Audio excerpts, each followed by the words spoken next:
Educating, informing, serving. Fact TV, keeping government honest.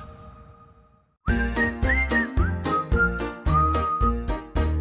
will call this meeting of the Rockingham School Board to order on April 6th at 5:30 p.m. in our virtual format. Pledge of Allegiance. Does everyone have a flag?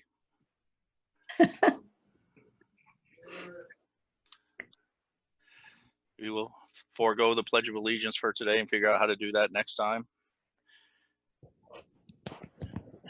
Do we have any adjustments to the agenda? I do not. What I would ask is that everyone mute their microphones until it's time to speak. That way we don't get unnecessary noises. And anyone from the public who wants to ask a question of the board, when it's time, you can open your chat box and ask the question in there, and I can relay the message on to the board. Thank you. All right. So review and approve the board minutes for March 16th, 2020. Hey, Rick, can we just back up for a second? Adjustments to the agenda. Yes.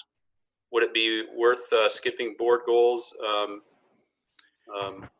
I think so. They're pretty much all, I think they're buttoned up, and I don't think it really add to the meeting. Right. Correct. I appreciate that, George. Do I have to make a motion? Nope.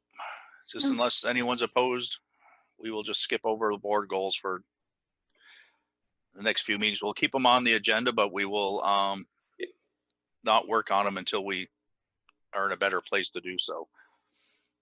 Rick? Priscilla? Yes, as far as another thing that we did, because communications and public comments are at the beginning, do we want to possibly have a place later on in case there's additional comments or additional something from the public? We did that at the WNESU meetings, is why I'm bringing it up. You know, maybe down before director's comments. So why don't we move communication and public comment to, we'll turn that into number 8. I think we should have both. The I was just going to say, no. Sorry, I was going to say, I think there may be some folks that want to say things prior to that may influence discussions later on. So I tend to agree. Okay.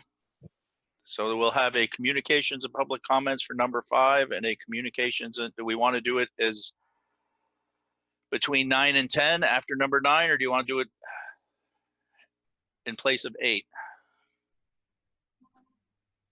No, I think we need to do it after. I think we should do it after, right before director's comments. Yeah, okay. I think so. Okay. Rick, also, we do have a resignation tonight from the middle school that we should add to the agenda. Okay, we'll put that in number 10 instead of appointments, because it's usually appointments and other. So we'll add that in there. Once again, anyone from the public who would like to ask a question, please put it in the chat box. So without any further adjustments to the agendas, let's move on to review and approve the board minutes for March 16th, 2020. Do we need a motion? Yes. Yeah, I'm so moved. Priscilla. Any discussion? Yeah, there are 2 corrections that I had. Yeah. One was that we did appoint George as an alternate rep to the WNESU board. And with your comment too, that Jason Benson could also be an alternate after George at the last meeting. And then also on the 3rd page, it's Jason Benson, not George Benson. For that was the only one I had. So yeah. Any other discussion? Can you just clarify page 3, George Benson under a comment, or was it a motion? On this SIP team where he was appointed to the SIP team. Oh, there we go. Yep. Okay, thank you. Committee assignments, yeah. And add that George was appointed as alternate rep to the WNESU board with Jason Benson as a second alternate. Got it. Thank you.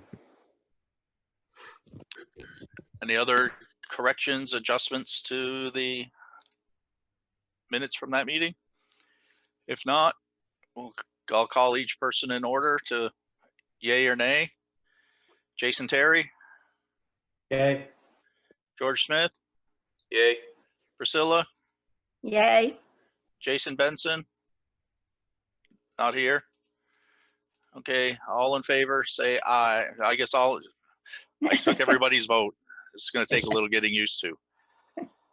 It's fine. Communication and public comments.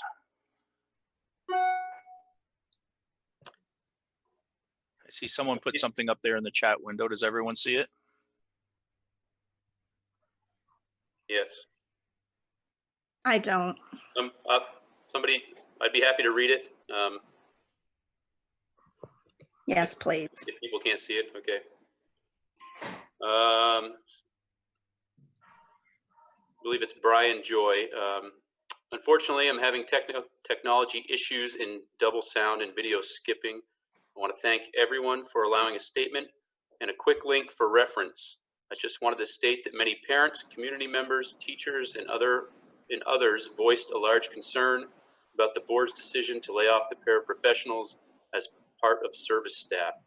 This was very alarming because these paras are absolutely vital to our children's day-to-day success. And in this very difficult time, these paras are more important than ever in keeping some type of structure and routine to children in the special needs classes. These are the children that need the most support, and laying off these vital staff is something that simply cannot happen. It would also violate these children's IEPs, stating that these children have these additional paras to help and assist in their day-to-day education. As a parent of a special needs child, I can testify to how important my paras are and have been in this school shutdown. Attached is a link for the petition with over 600 signatures in support of these individuals. We hope you will reconsider laying off this staff and make sure our kids have these people in their day-to-day for the rest of the school year. And then there's a link below. Thank you so much for your time.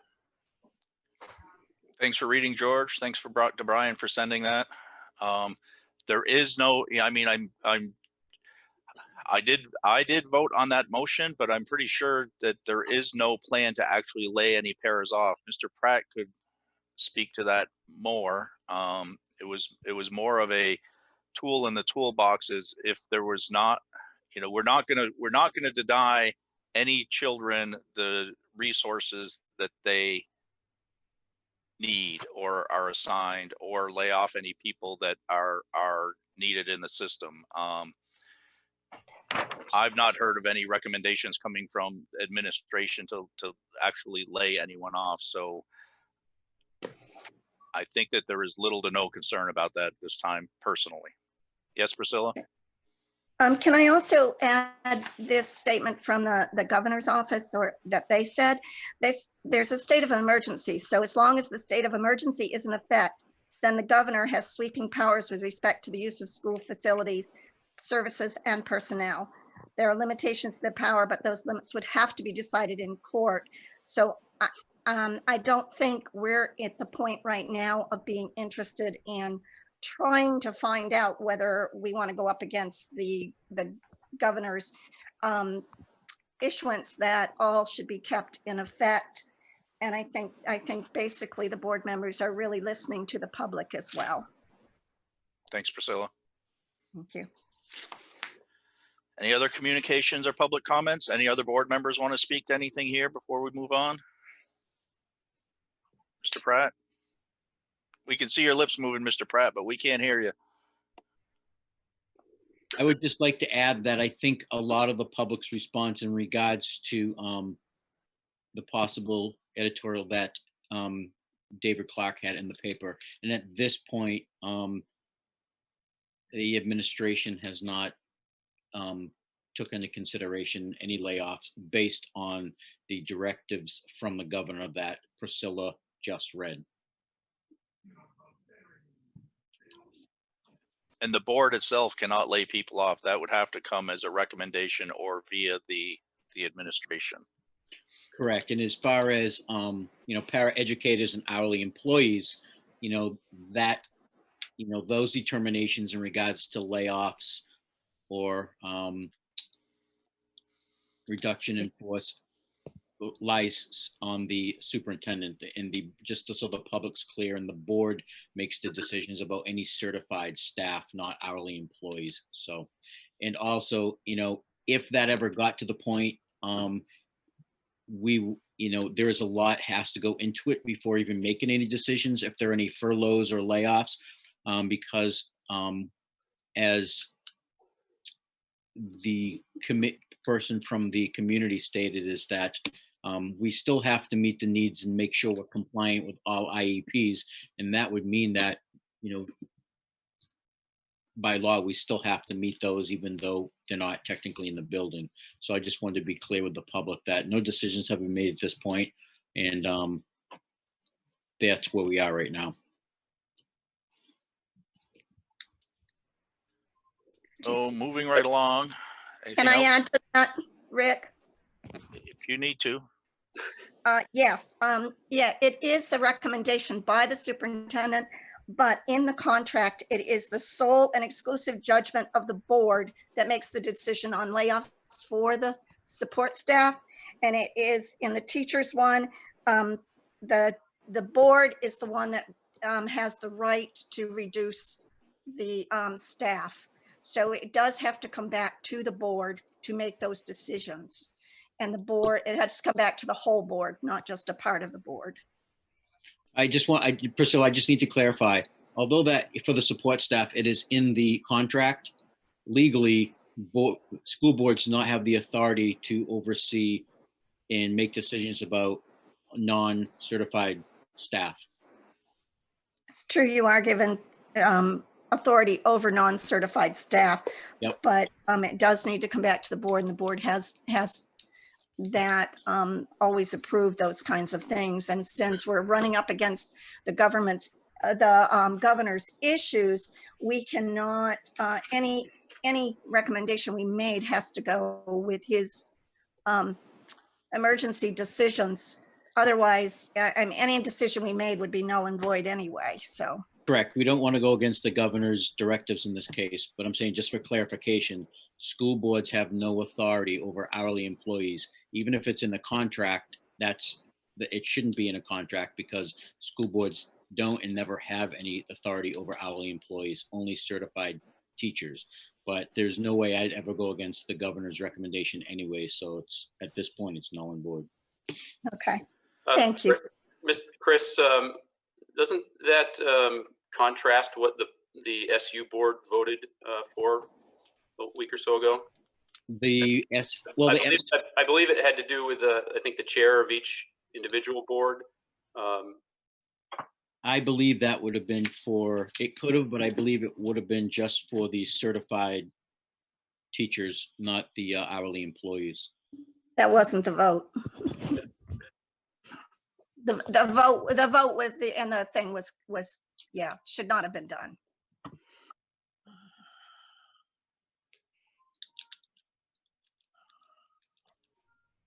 So shall we move along? Yes, please. Policies. As far as I know, we have no policy report right now. That is correct. Reports, superintendent's report.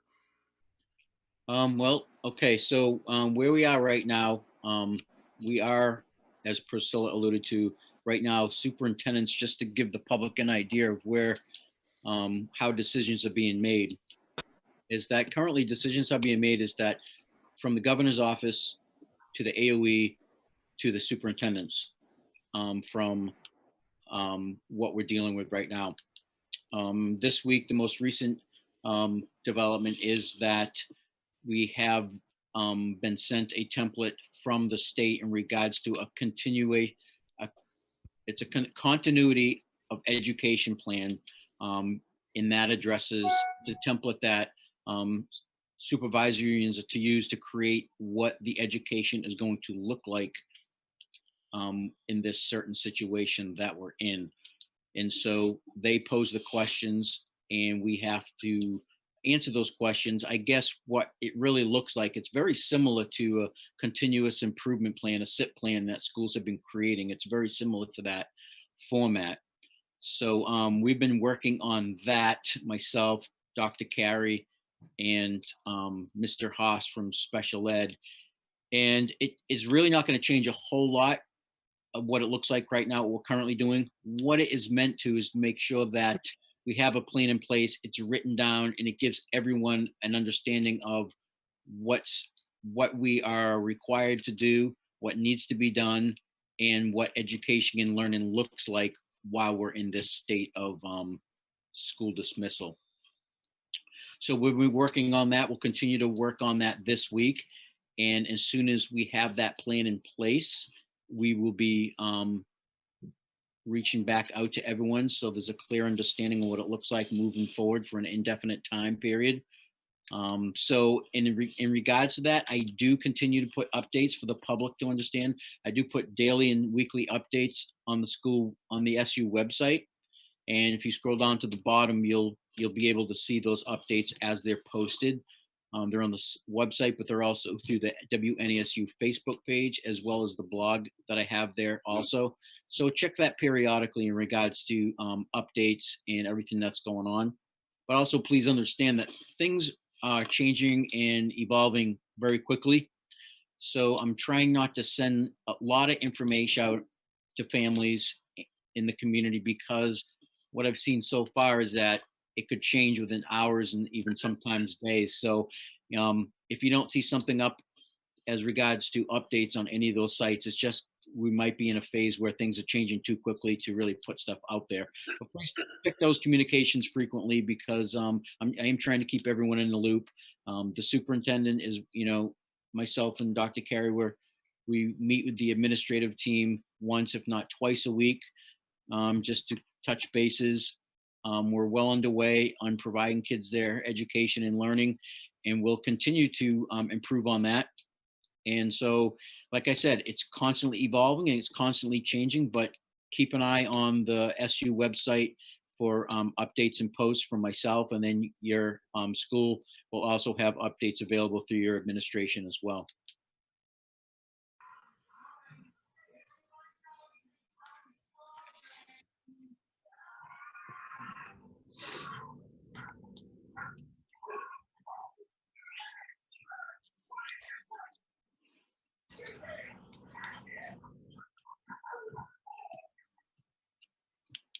Sorry, I had myself muted and didn't realize it.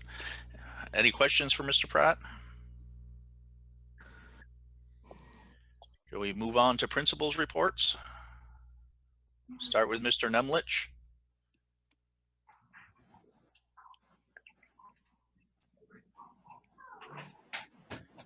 Your mouth is moving, Keith. We can't hear you. All right, now you can hear me. We're in the middle of the 3-week home study packet period, and we're in the process of preparing for the next steps. I was working with Ricky today to start working and tackling that piece. Meals are going out. We have a couple of special delivery routes for meals for some of our folks.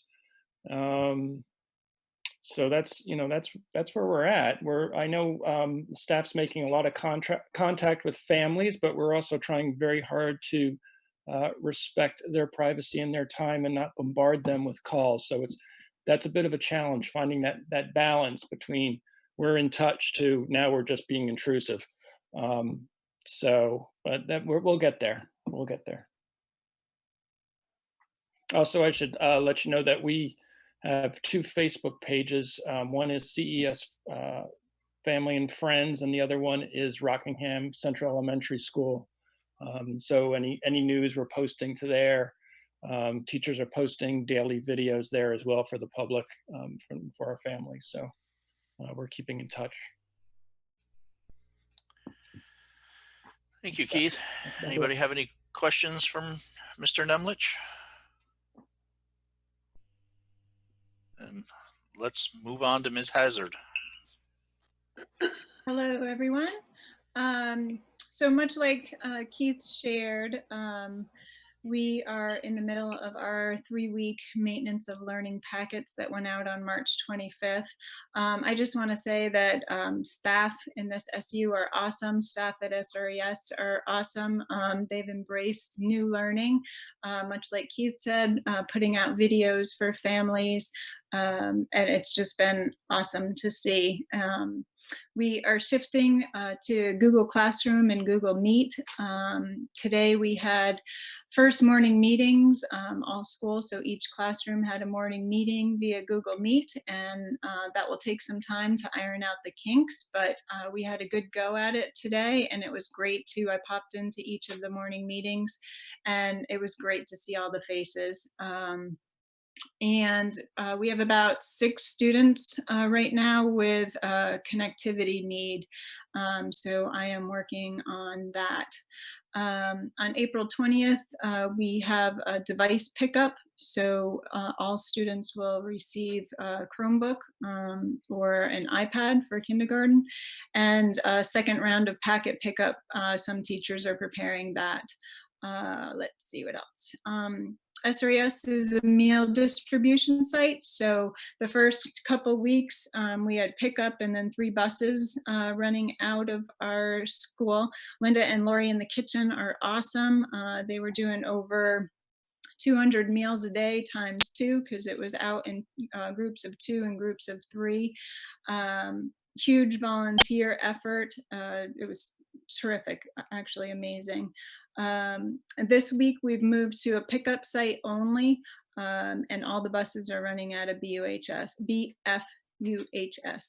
I am doing family updates regularly, and we just have a new Facebook page as well, so things are being posted to that and to our website. But again, I just want to commend our staff for doing an amazing job. Thanks, Laura. Keith, do you have any students with connectivity issues as well? Yeah, it's going to be a big problem for us to try to tackle, but we also have a shortage of devices that Ricky and I are trying to work out. So we're not able to really hold, while some teachers can certainly hold meetings with their students, to do it as a whole class is not equitable at this point. So we're trying to refrain from that. Okay, great. Ms. Bukowski? Hang on a second, Rick. Oh, Sure. Ms. Hazard, is everybody going to be receiving a Chromebook regardless of whether they need one or not? I only ask because in an instance where my daughter might not need one, maybe that could be supplied to the Central's need.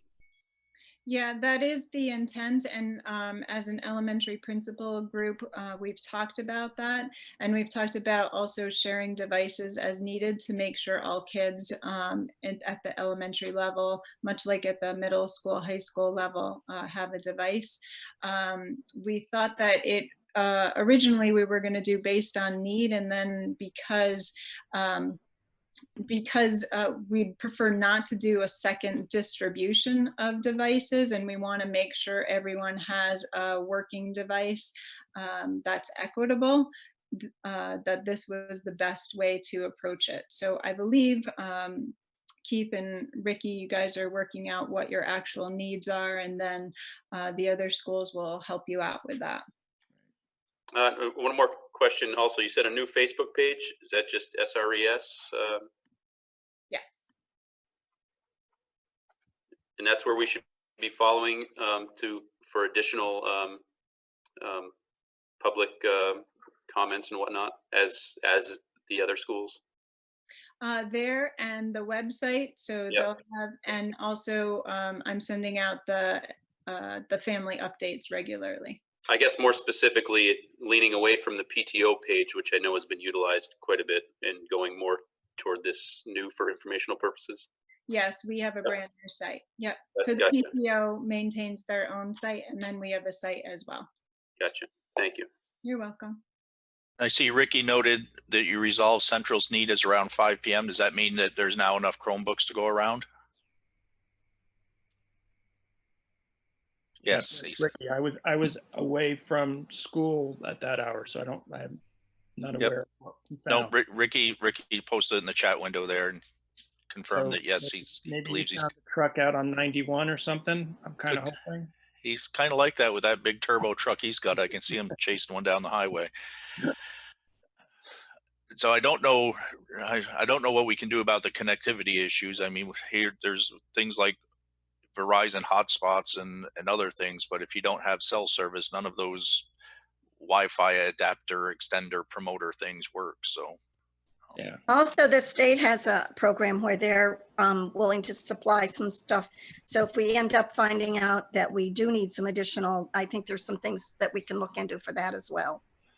Yeah, all the principals and myself have been working with Ricky and his team, exploring all options that are out there, whether it's hotspots or identifying families who may have the technology but don't have the connectivity. So that's been an ongoing conversation because we really want to get that in place, so after April vacation, we'll be able to move forward with providing everyone with a equitable education in regards to distance learning. So we've been, like I said, between the principals, Ricky's technology team, myself, we've been trying to hit every angle and any lead that we have on connectivity and devices. So I want to thank Ricky for being on top of that. Yeah, this is Laura again. I would echo that Ricky and his team have been amazing and very supportive of all staff, and it's just been wonderful to see. So thanks, Ricky. well, I'd like to thank both Keith and Laura, because I'm sure that beyond connectivity and hardware issues, trying to teach kindergarten, first and second grade kids online I'm sure has its own different set of challenges. And so good luck to you is about all I can say at this point. Unless there's anything for those two, we can move on to Ms. Bukowski and her set of challenges. Sure. Hi. So my connectivity's been kind of wonky throughout this meeting, so I hope you can all hear me okay. We had packet pickup along with Chromebook pickup and meals going out all on the same day about 10 days ago. It went really well. There were some families that we missed with Chromebooks that we continue to hand them out during our meal distribution time. I handed out a couple Chromebooks just on Friday when I was there for various reasons. We're also working with Ricky and a lot of credit goes to Dana Quadro. He really organized the Chromebook pickup piece. Now on when there's a problem like the Chromebook breaks or something like that, how to run an exchange. And we're going to run that during the meal distribution and hopefully be able to get that Chromebook fixed and in students' hands quickly. We have about a dozen families with connectivity issues. Most of them live in the Athens area, and those are being worked on. I met today with our support staff, student support staff, meaning guidance counselors, homeschool liaisons, and the nurse, and we were talking a little bit about those issues and some ideas that they have and how they've been reaching out to families as well. We're going to be using Google Meets for classes. I'll be meeting with all the individual teams this week. I met with Oriana today because she's going to be implementing the after school AIM program into a virtual format as well. And she has a variety of thoughts and ideas, and she's met with her staff as well. Teachers are continuing to monitor student work as best as they can, reaching out through Google Meets, constantly monitoring Google Classroom. We were fortunate that I would say probably 60 to 75% of my teachers were already using Google Classroom. So it wasn't as big of a transition for them as it was for those that were not using it. But we're preparing to move into the next phase after April vacation.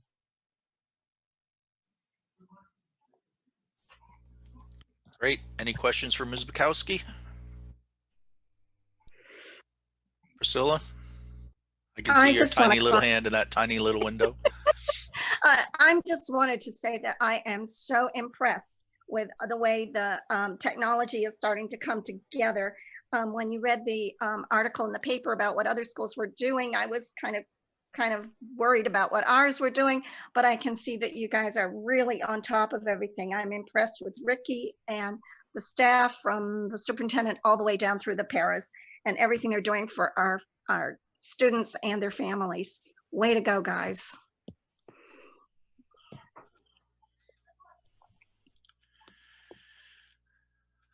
All right. Financial update and projections. Well, we're just about ready to wrap up the audits. They're still working on them, just like the rest of us. We're communicating back and forth via phone conversations and Zoom meetings. I'm not sure how close to being done they are, but they're getting very close. They have all the 2019 work done. And so I will be reaching out to them tomorrow to figure out exactly where we are in regards to having the audit all done and be able to start sharing a lot of that important information that the board's been asking for some time now. Jason? Chris, on that is when you say audits, have all the people, I hear it a lot. I don't really familiar with the situation, but have all the people been paid that I see in the paper and on Facebook or whatever? Has that been all caught up? Is that what that's talking sorry. about? Can you repeat that last part again, Jason, please?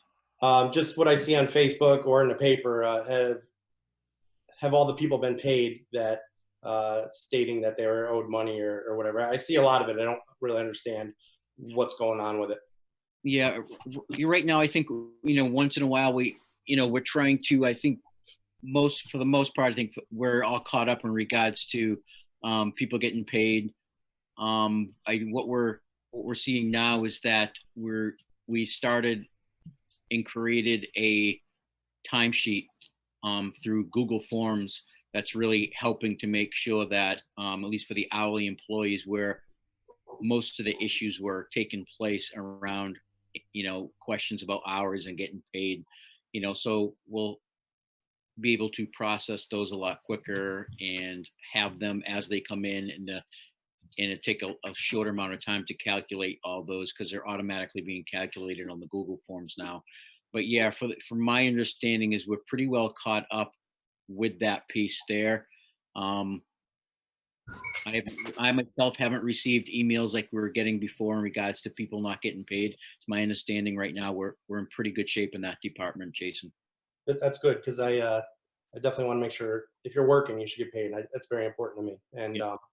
When you say audits, is that like when I'm looking at the budget for this upcoming year, is that a way to like an actual expense? Because the budget is just numbers on a piece of paper. It doesn't really mean anything. Is that like the actuals that come in? I would call it. Yeah, it's just the audit we have done twice a year to do all the reconciliations.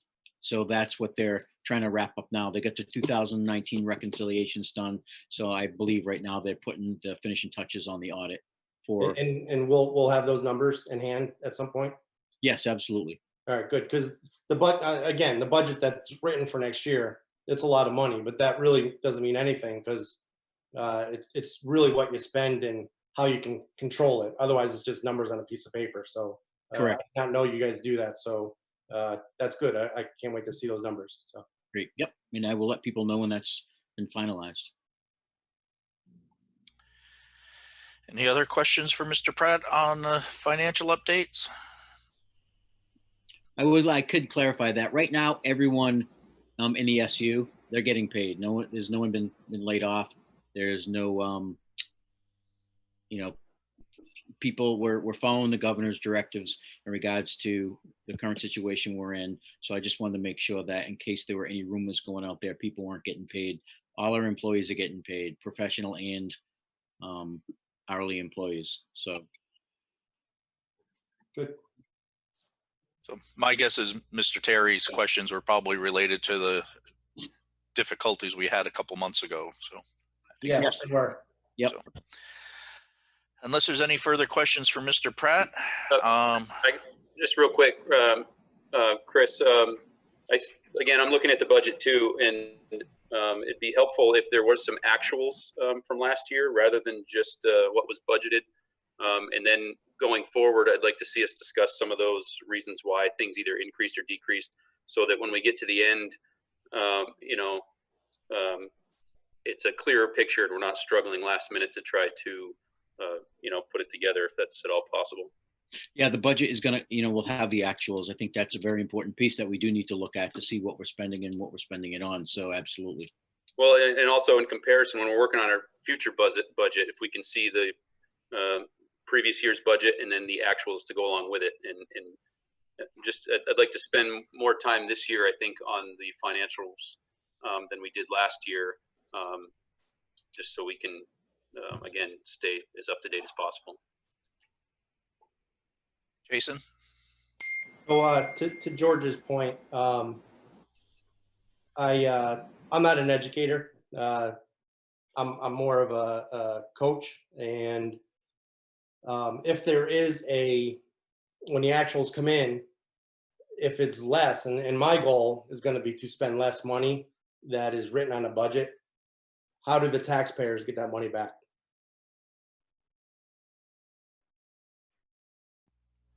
I mean, right now, I mean, the looking at the actuals, and usually it's put into the following year. It's the board comes out and makes a statement in regards to how that money will be put back into the budget, or how it goes back to taxpayers to lessen the taxes for the other years down the road, like they've had in the past. At least that's what Rockingham does.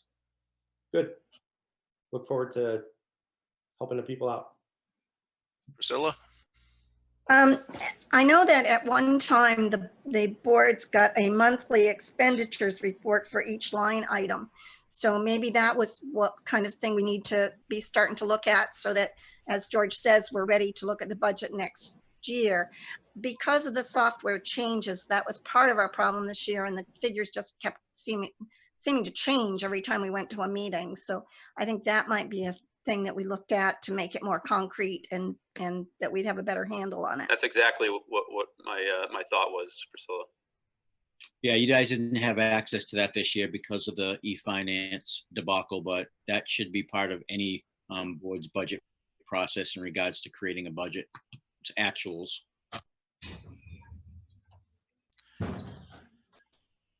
All right. Moving right along. All right. W- One Yes. more question, Rick, sorry. What is the turnaround time on the actuals? So like, say March just ended, how long does it take to get an actual back? Like, is it a couple weeks, a month? In the past, it's usually a month's end, I believe. So like 30 days? Yeah, around 30 days. Yeah. Perfect. And I'm sure once Mr. Pratt gets his head above water, we will get back to what used to be our normal state of getting regular budget and finance updates at each meeting. So WNESU board, since the chair of the SU board is here online with us, I would like to ask him if he would like to speak to the WNESU board updates. Mr. Clark, are you with us? Rick, I am here. I feel that most of the people who are on this line are familiar with the actions that the WNESU board did take. That there are a couple of personnel-related items that I think that should be shared with Rockingham board. However, because they are personnel, I would suggest that those should be discussed in executive session. Okay, if we have time at the end of this meeting, we'll go in, we'll do a quick executive session. I know that there's a Graft meeting at 6:30 that Mr. Pratt needs to get to, I believe.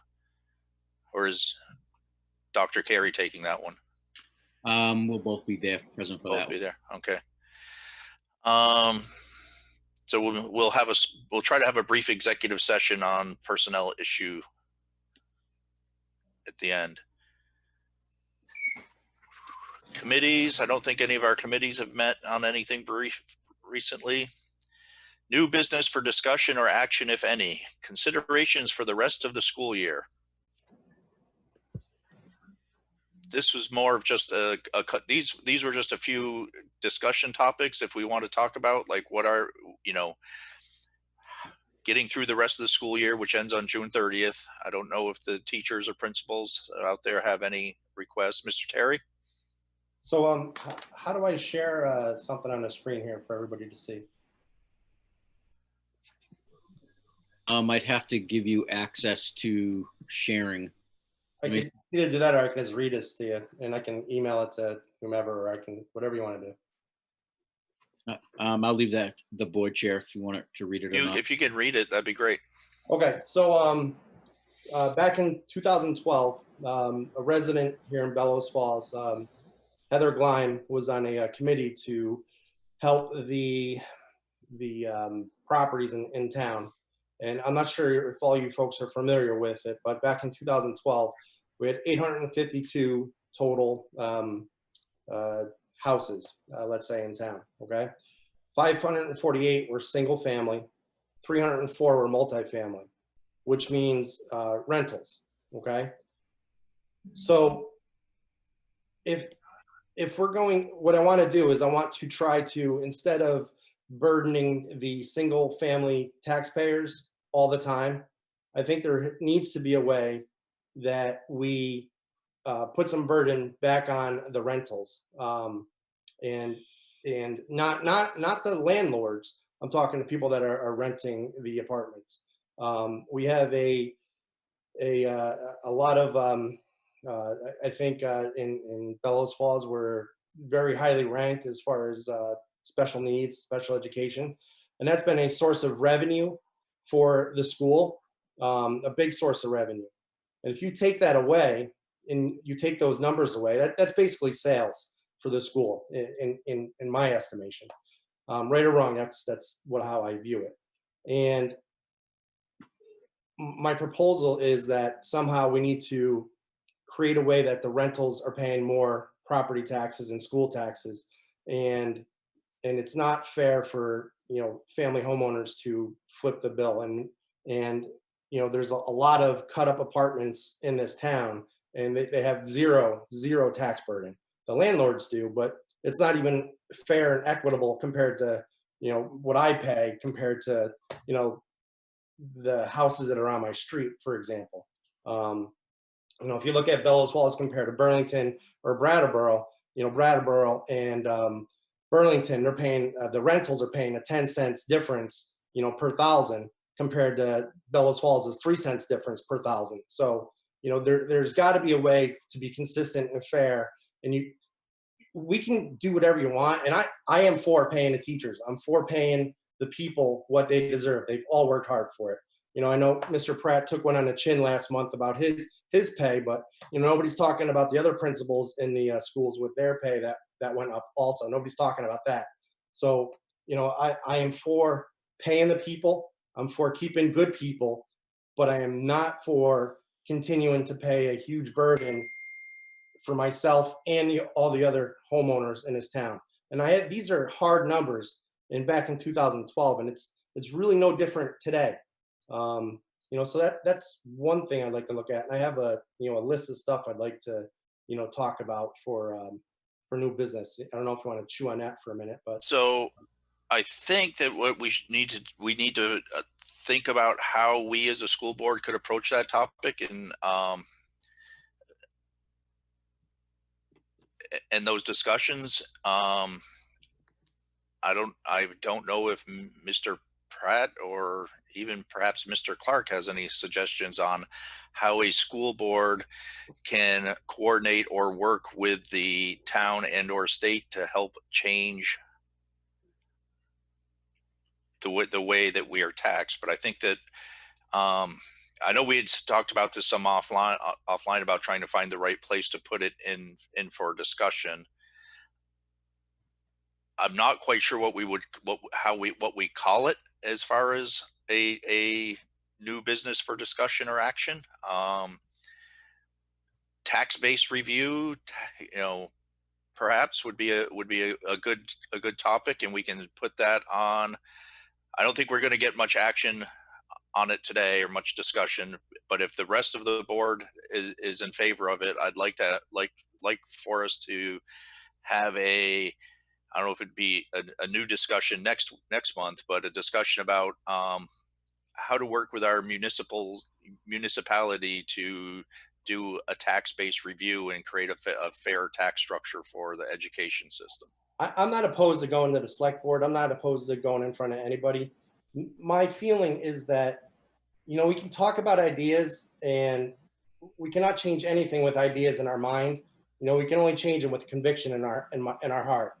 And so my point is, we got to stand up and do something. There's so many rentals in this town, so many rentals, and it's a vicious cycle that we have created. I say we because I'm on the board now, so I'm part of it. We have created this mess of without the special needs, the school's not making money, in my opinion. And there's no, there's other ways we have to be able to pay for these things. And the best way to pay for things is if you want all these things, if you want libraries that aren't necessarily, used, or buses that aren't used, or too much school lunches that are used, you need more sales, and that's it. It's really that simple. You can't overcomplicate it. So. Well, as you will learn, that the state has overcomplicated our funding structure. Oh, I learn every month when I pay more for my taxes than I do my mortgage. Yeah. So we can work with the municipality, but we need to come up with a strategy of how we're going to do that, and how we're going to present it, and what we're asking for them to do. Let's do it. So I don't know if Mr. Pratt or the principals for considerations for the rest of the school year, if there's anything you need us as the board to consider to help support getting you through the rest of this year.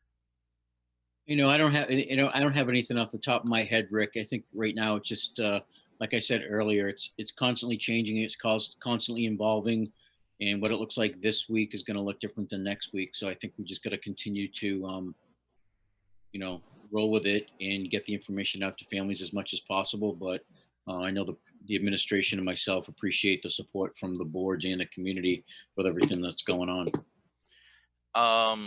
Okay. Upcoming considerations for 2021.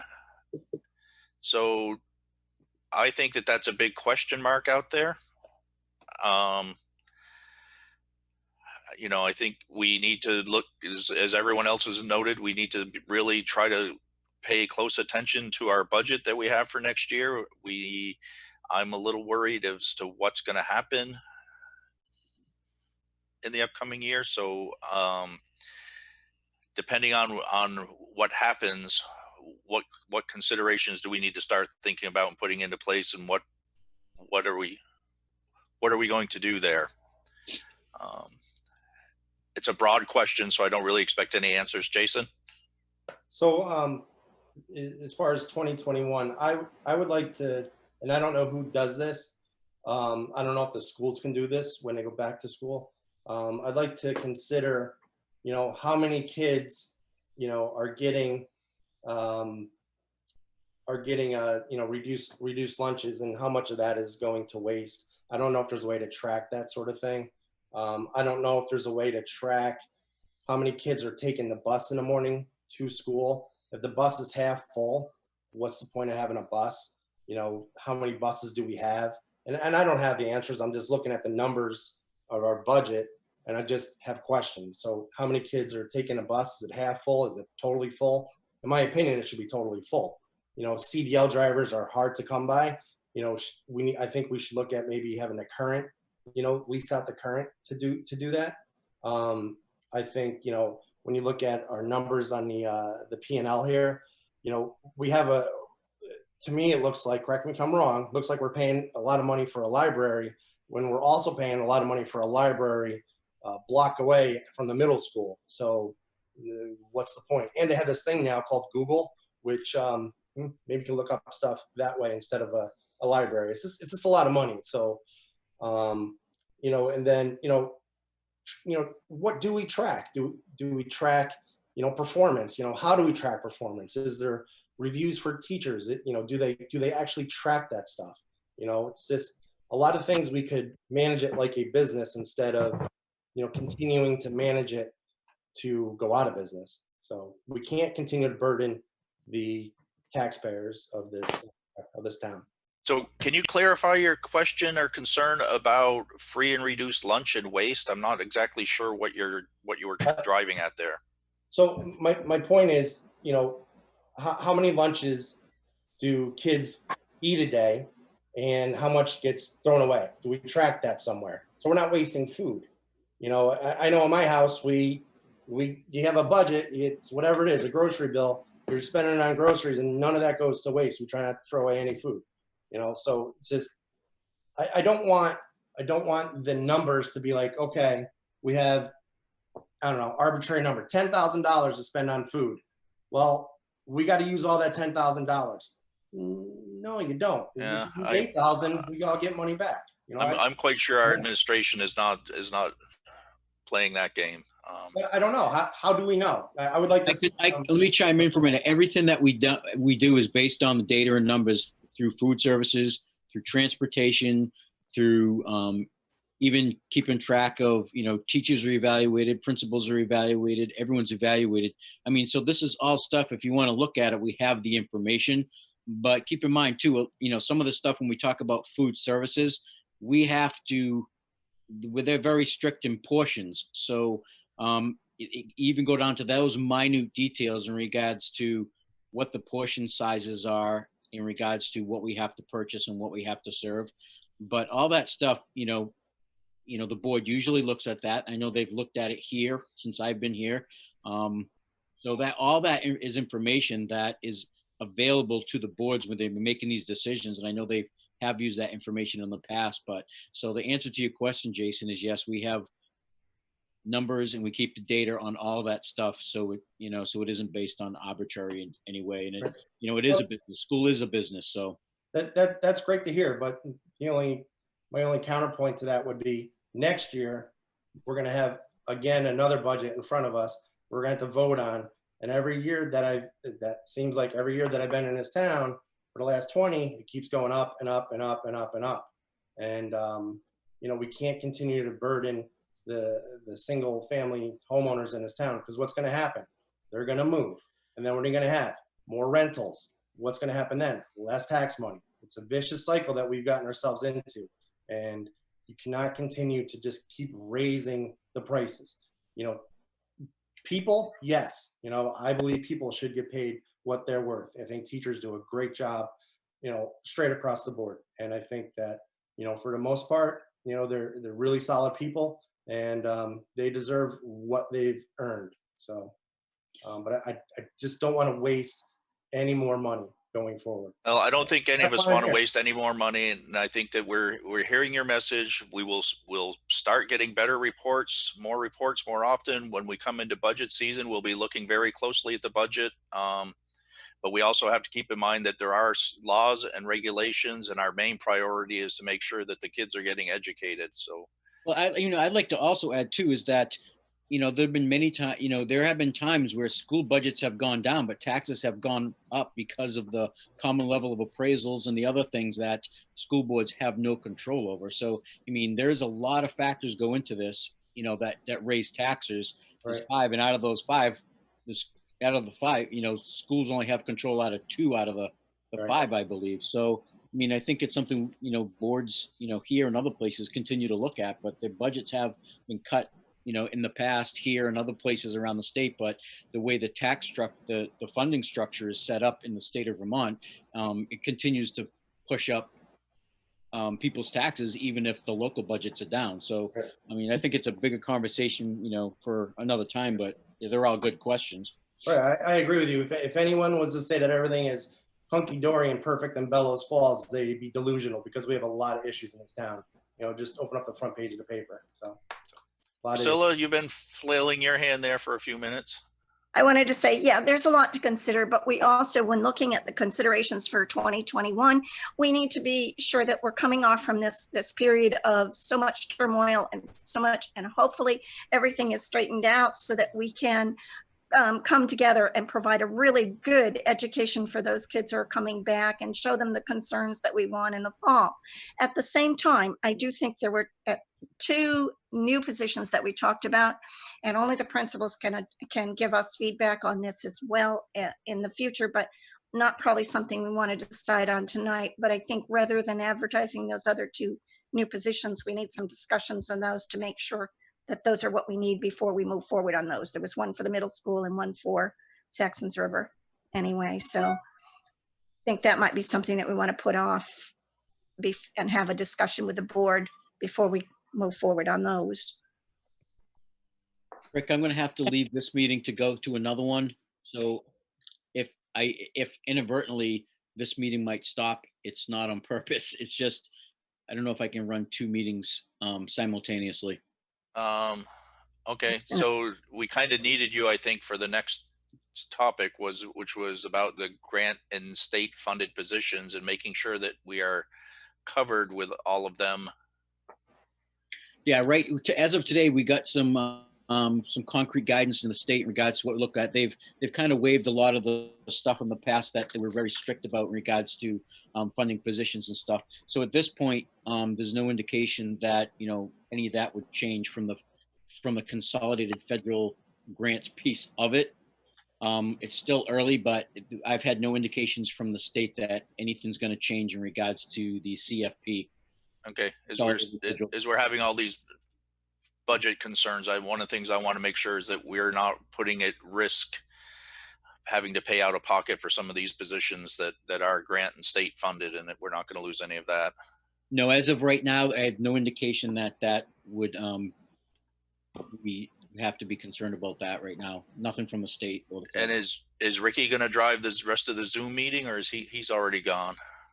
I put you as co-host, so okay, when you're done, all you have to do is press end meeting. So if we go to executive session, yeah, that would be, I mean, if you can go to executive session, I can try to put, if you go now, I mean, we can get you into an executive session. Well, then how do we get out? We also have that resignation. Right. So let's deal with the resignation. Sorry, Chris. That's all right. Who wants to present that? I think Karen has it. Sure. So I received news that Dana Roebuck, 7th grade science teacher, has obtained a position elsewhere closer to home, having the same calendar as her daughter, etc. And she's decided to take that position. She's been with us for 5 years, and we will miss her. But I wish her the very best in her upcoming adventure and new position. So at this time, she will not be seeking a contract and is resigning effective at the conclusion of this school year. Okay. Do we need a motion to accept her resignation? Yes, we should accept her resignation with gratitude and regret for her leaving, but gratitude for her service to our students. Any further discussion? All in favor of accepting? I just have a question. Yeah, we should ask for your opinion on this too before we vote. No, I mean, I think I stated that she will be missed. Right. And I certainly understand where she was going. I apologize. I should have muted myself and not blurted out there. My only question was, I would like to post this position, but I know there's been some discussion. It's a necessary position, and this is the time where you're going to get your best candidates. Well, let's do the resignation and then we'll just have a brief discussion about posting it. Since there is a motion on the floor. All in favor of accepting Dana Roebuck's resignation with gratitude and appreciation? Mr. Terry, Yes. Ms. Lambert, Aye. Mr. Smith,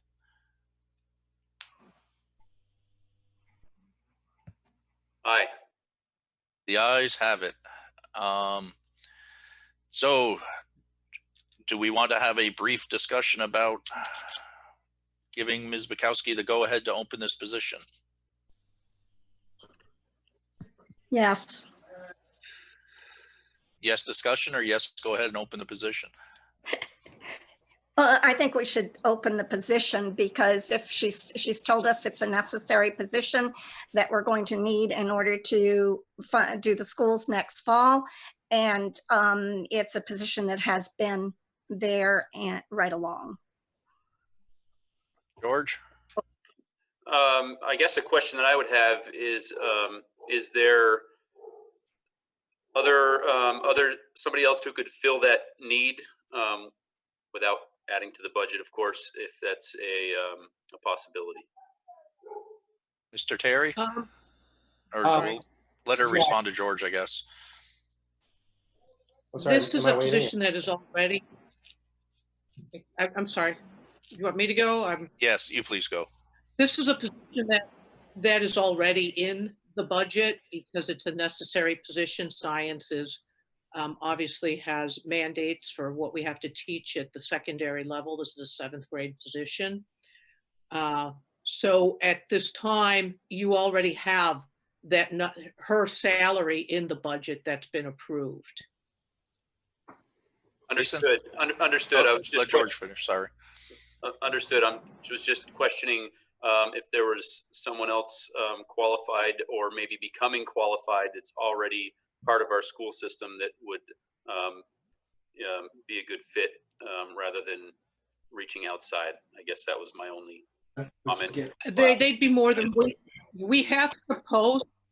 I'm sorry, we have to post all positions, and they do get posted internally as well. So somebody that does have the proper certification and that would have the opportunity to apply. Jason? Sorry, I'm not trying to be devil's advocate. How many students is it for this 7th grade? This year, we have close to 85 7th graders. And then you would have currently 1 science teacher? Well, I would have if we didn't fill this position, I would not have a science teacher for 7th grade. Then, yeah. But it's mandated that we have to have. I think you definitely need the position. I just want to be careful, and Priscilla, I love you, but I just want to be careful saying that I want to get out of the mentality of this is how we've always done it. Because this is how we've always done it, got us in this position that we're in and spending way too much money. So I'm not saying I want to spend the money, I want to spend it smartly. So I want to be careful on saying this is how we've always done it here in Bellows Falls, Vermont. So we got to change that culture. Okay, let me respond to that. Yes, but a science teacher, you can't just put the students in the room and let them go. You do need your teacher to be able to do your. I said it. That's why I asked the question of how many students. Yes, we obviously need a teacher, but I just want to be careful before we, go doing something. We actually, just look at it. That's all I'm saying. So. Yeah. Okay. Well, I don't think we need to vote on it. You just go ahead and open your position. I think that the temperature of the board is that we need a science teacher. Also, I just want to add, Jason, before there is a hire, the board has to vote on that as well. Just an informational piece. Did not know that. Thank you. Well, we approve the hire. Yeah. They'll bring us a hire and then we vote to approve that. Right. that higher. So.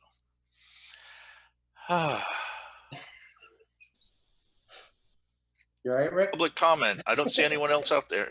This is my life lately, is these online meetings, and this is like 6 hours of it today. And so it's like, I can't wait to get out of this spare bedroom in my house. Try the basement. I kind of like my basement. So is there, I assume that David had to go to that other meeting. I think he's still with us. Yep, he's still there.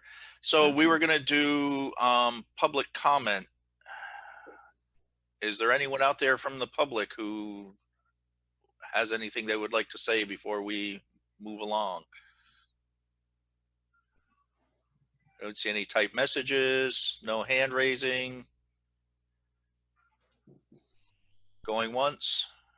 Mr. Terry? Rick, can you see me? Yeah. Yeah, I had a text message from somebody who was trying to put something on chat but couldn't.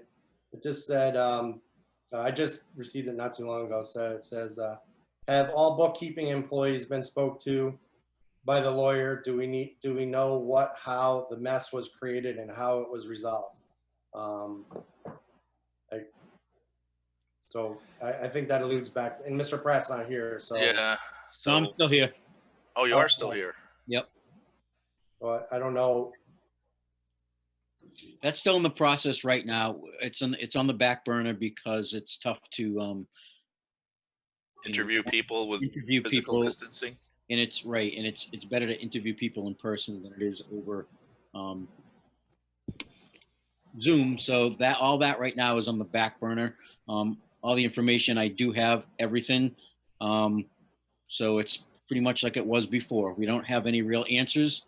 And when all this settles down, we'll be right back where we left off and figuring out exactly what and if there's a who responsible for what happened. Great. Okay. Director's comments. Mr. Terry. I have none. I just, I'm still learning at this. Again, I'm for the kids. I'm for the teachers. I'm for people who are working hard, should get paid and deserve to get paid. As a taxpayer and a homeowner, I've lived in this town for 20 years, and I hear a lot of people always say the glory days of Bellows Falls, and they want to bring them back. And we have a lot of opportunities ahead of us. I think distance learning is good. I think a lot of things are going well with the schools. The kids, give credit to the kids. They're very adaptable. They're probably more adaptable than the teachers are with the distance learning. So, they could probably teach the parents how to use, some of the online stuff. So, the kids have been super adaptable. My kids have been super adaptable. So far I'm enjoying being on the board, and I want to make a difference in this town, and I care about this town, and I want to bring back whatever the glory days used to be. I know we can never get there because it's a new world, but we can do better than we currently are. We have a lot of opportunities, and I'm not afraid to stand up and say no or yes. So thank you. Priscilla?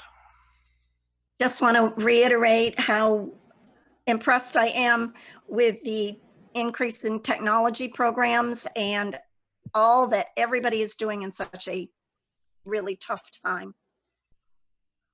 Thank you, Priscilla. George? Also, I feel the same way. I also want to make a point, and it kind of goes to Jason's point as well, that the kids are probably adapting better than we would. But right now they're being asked to basically be office professionals, and it's quite a bit. And having a student, having a child on an IEP, it's a struggle. And I'm going to say it again. I've said it the last 3 times we've been public, but it's hard on those of us still working. Both my wife and I are still working. It's hard. So principals and educators, please keep that in mind. As I know you are. I know you guys are doing the best you can. I do believe that. But again, these kids are being asked to be office professionals. Also wanted to wanted to say thank you to Brian Joy, his comments and the presence that he brought with his petition, and also just a general thank you to you educators and Mr. Pratt for keeping us updated. So thank you. Thanks, George. I'll just say, amongst the chaos, we all seem to be doing fairly well, and I'm proud of all of our team. I'd like to thank both Jasons for stepping up and running for the board. Jason keeps, Mr. Terry, you keep bringing up what we need to do, and this is the first year that I've been doing this for 6 years and nobody has stepped up. I've been begging people for years, if instead of just standing in the background complaining about how high your taxes are and how the school system sucks, to get involved and try to make change. And so I appreciate your stepping up to try to do that, because it's been a struggle to really get people to do it. I would now entertain a motion to go into executive session to discuss personnel matters which could cause harm or for previous blah blah. The So routine. moved. So moved. Somebody else needs to make the motion. Are you making the motion? I'm making the motion. Okay. I would think that we will just stick with the board members and Mr. Pratt for this.